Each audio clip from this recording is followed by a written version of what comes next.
सासू माँ बदल गई।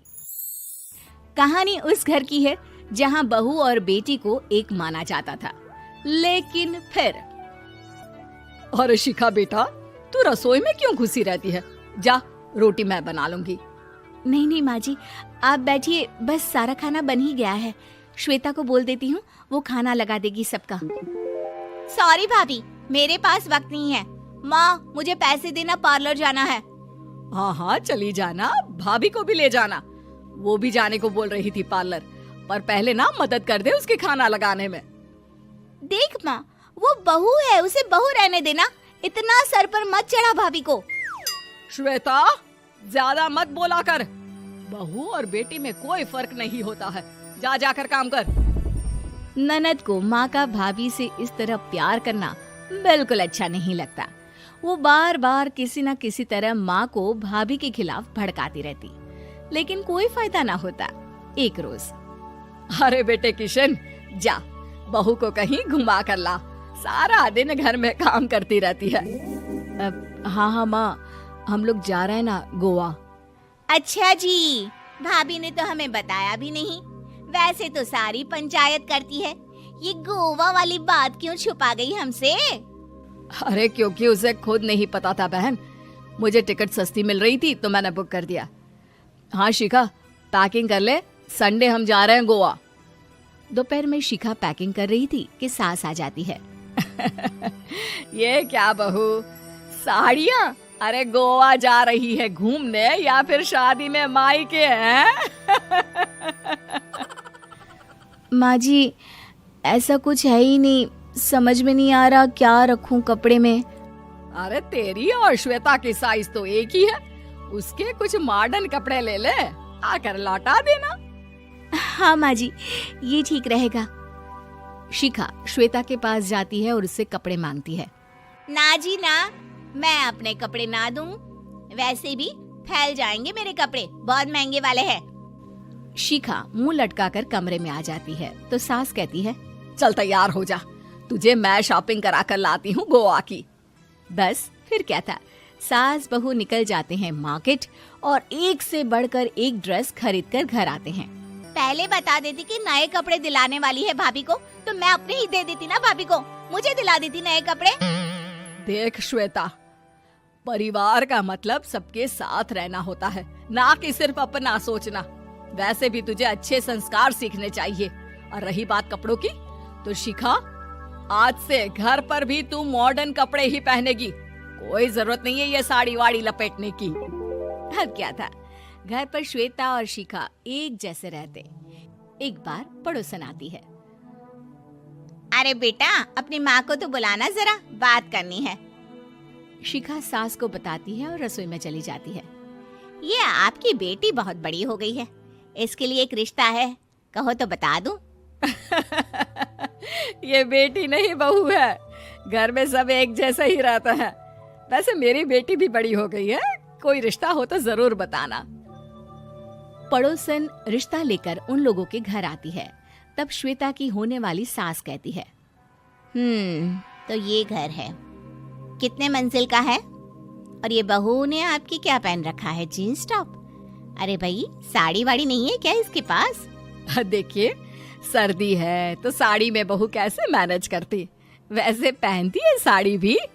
देखिए, हम लोग ठहरे पैसे वाले लोग, कोई कमी नहीं है हम लोगों के पास पैसों की, बहुत पैसे हैं, जमीन, नौकर चाकर, कार, सब कुछ है, लेकिन घर में संस्कारी बहू चाहिए।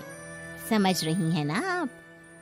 सास कुछ कहती कि श्वेता बोल पड़ती है, हाय रे, नौकर चाकर से लेकर जमीन, कार, पैसा, हाँ हाँ मुझे रिश्ता मंजूर है मुझे। अरे रुक जा श्वेता, मैं बात कर रही हूँ ना। देखिए, हम लोगों के घर इतनी आजादी नहीं मिलेगी। अरे हाँ कर देना माँ, हाँ कर दे जल्दी से। सास क्या करती, बेटी की शादी ऐसे घर में कर देती है जहाँ ना उनके विचार मिलते हैं और ना ही आचार। शादी के बाद एक रोज फोन पर, श्वेता बेटा, एक बार घर आ जा, बहुत दिल करता है तुझे देखने का। माँ, वो घर पर बहुत काम होता है, कैसे आऊँ? बड़ा घर है, लेकिन आने जाने वालों की लाइन ही लगी रहती है। बेटा मैं तो जानती थी उस घर का हाल, लेकिन तू ही नहीं मान रही थी। माँ देख, हर घर का यही हाल है। तेरी बेटी को यहाँ घूंघट हटाने की परमिशन नहीं है और एक तरफ भाभी स्कर्ट पहनकर घूम रही है। बेटा मुझे क्या पता था कि मेरी बेटी को ससुराल के नाम पर पिंजरा मिल जाएगा। अच्छा माँ, फोन रखती हूँ, सास को गर्मा गर्म रोटी खिलानी है। तुम लोगों की तरह नहीं कि एक रोटी बनाओ, एक सब्जी बनाओ, फिर सारा दिन फ्री होकर घूमो। सास फोन तो रख देती है, लेकिन सोच में पड़ जाती है कि एक तरफ बेटी जिसे कोई आजादी नहीं, वहीं दूसरी तरफ बहू जिसे देखकर लगता ही नहीं कि उसकी शादी भी हुई है। अगले रोज। शिखा, अरे ओ शिखा। हाँ माँ, क्या हुआ? कुछ चाहिए आपको? मैं जिम जा रही थी। जिम के कपड़ों में बहू को देखकर सास को घूंघट में अपनी बेटी का ख्याल आता है। देख बहू, घर में बहू की तरह रहा कर। इतने टाइट कपड़े पहनकर जिम जाना पसंद नहीं मुझे। जा जाकर रोटी बना। रोटी? माँ अभी तो शाम के 6 बजे हैं, इस वक्त रोटी? अब क्या मेरे खाने पीने पर भी पहरा है?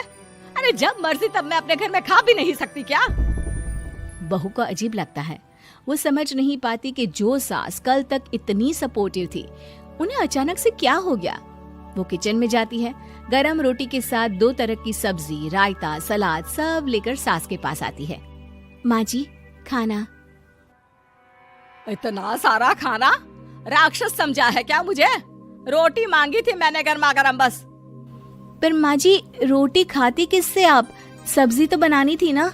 अरे भूख मर गई मेरी तेरी बहस से। जा जाकर काम कर, अंदर पूरी रसोई साफ कर। बहू अंदर चली जाती है। थोड़ी देर में श्वेता घर आती है।